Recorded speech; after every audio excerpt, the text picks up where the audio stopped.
Le Conseil des ministres s'est réuni mercredi 3 août 2022 sous la présidence de son Excellence M. Faure Esozemna Gnassingbé, président de la République.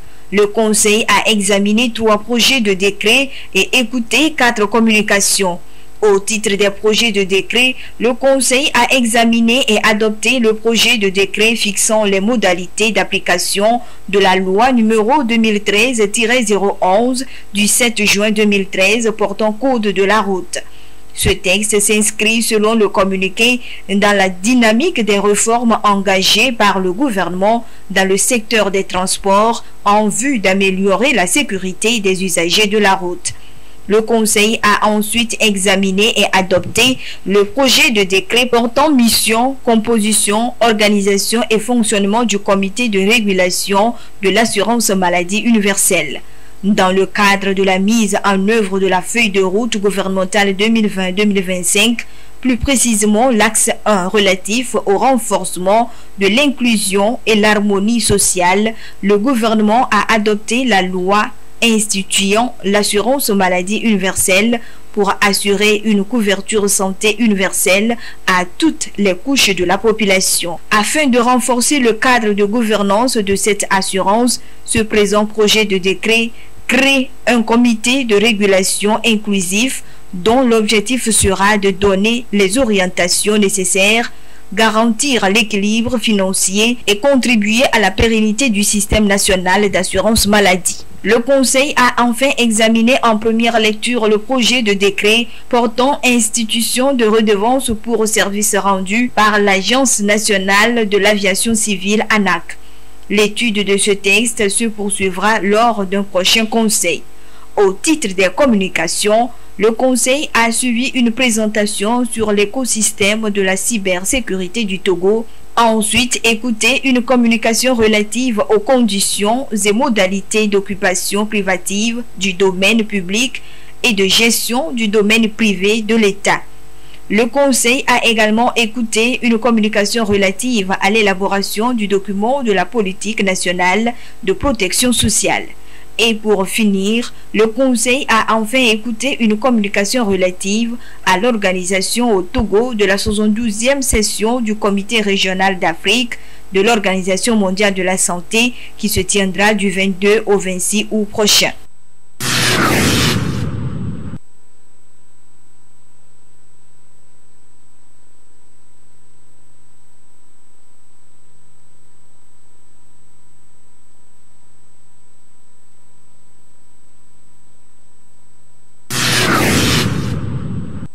Selon une récente étude de l'Organisation mondiale de la santé OMS, près de 73 millions d'avortements provoqués ont lieu chaque année dans le monde.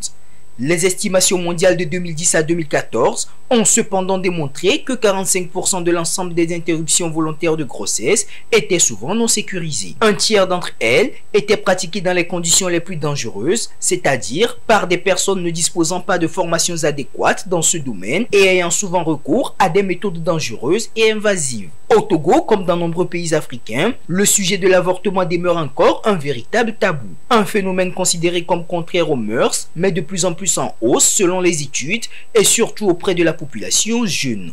Nombreuses sont cependant les raisons qui peuvent amener à opter pour cette pratique. Les raisons qui vont amener une femme à pratiquer une interruption volontaire de grossesse va dépendre de là où elle se situe. Mais généralement, nous allons parler de notre contrée parce que nous sommes dans un pays en voie de développement. Et dans ces contrées, généralement, ce qui entraîne ces femmes à faire recours à l'interruption de la grossesse, c'est d'abord un manque d'éducation sexuelle qui font qu'elles encourent beaucoup de risques de tomber enceintes dès les premiers rapports sexuels. Également aussi, nous allons déplorer la non-disponibilité ou la non-accessibilité des moyens de contraception à ces femmes-là ou aux jeunes couples, donc qui font que souvent elles ont des grossesses non désirées. Mais également, il y a d'autres facteurs comme la pauvreté qui poussent certaines femmes à se livrer à des activités sexuelles très tôt et sans se protéger. Donc la pauvreté aussi également est un facteur de risque qui expose les femmes à faire des IVG dues à des grossesses non désirées. Mais à côté, nous allons aussi déplorer des cas de viol, des cas d'inceste, qui sont des raisons également qui poussent ces femmes à faire recours malheureusement à l'interruption volontaire de grossesse. À ce jour, l'avortement non sécurisé constitue l'une des principales causes de décès maternels et de morbidité dans le monde. Une pratique qui, mal faite, peut entraîner des complications et conséquences graves sur la santé, voire la fécondité de la femme. La première conséquence, la plus grande pourvoyeur de mort ou bien de séquelles chez ce genre de femmes, ce sont les hémorragies qui peuvent emporter cette dernière-là.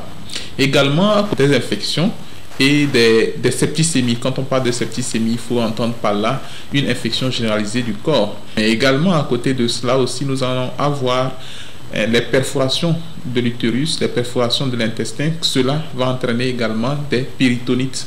Des péritonites qui sont aussi très très graves, ce qui nécessite généralement et obligatoirement une prise en charge chirurgicale rapide.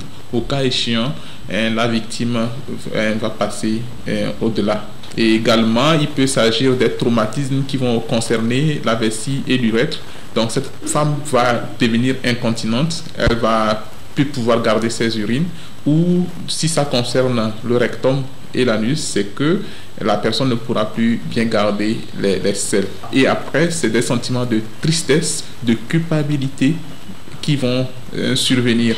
Et cela va susciter chez ces femmes à la longue des angoisses, de l'anxiété. Au Togo, bien que l'avortement soit interdit par la loi, des exceptions peuvent être faites dans certaines situations. Dans la loi sur la santé de la reproduction 2007/005 du 10 janvier 2007, la loi togolaise a été claire là-dessus et elle a vraiment réglementé en son article 42 les bases légales de l'interruption volontaire de grossesse. Dans l'un de ces alinéas, il est stipulé que l'interruption de grossesse peut se faire en cas, par exemple, d'inceste ou de viol, ou lorsque la poursuite de la grossesse peut engendrer un risque sur la santé maternelle. Un risque, quand on parle de risque, c'est sur la vie, le pronostic vital de la maman. Le dernier cadre, c'est lorsque l'enfant ou le fœtus qui est dans l'utérus est porteur d'une maladie grave, avérée, et diagnostiqué par un médecin. Outrepasser ce cadre-là, l'interruption volontaire de grossesse est punie par la loi. Mettre beaucoup plus l'accent sur l'éducation sexuelle dès le bas âge et sensibiliser davantage sur les risques liés à l'avortement devrait permettre de réduire considérablement le nombre de victimes liées au phénomène. La maladie de Newcastle est une maladie virale très contagieuse qui s'attaque à une grande variété d'espèces d'oiseaux sauvages et domestiques. Elle fait souvent son apparition en saison sèche au nord du Togo et en période froide pendant la mousson au sud du Togo. La maladie de Newcastle qui fait des ravages est causée par le virus ND dont il existe plusieurs souches. Maladie virale due à un paramyxovirus de la famille des paramyxoviridae appartenant au genre Avulavirus qui cause vraiment beaucoup de mortalité chez la plupart des oiseaux. Une maladie infectieuse qui est due à un virus appelé justement un paramyxovirus de la famille des paramyxoviridae, mais qui appartient surtout au genre Avulavirus. Et ce virus, on le distingue sous 3 sérotypes différents.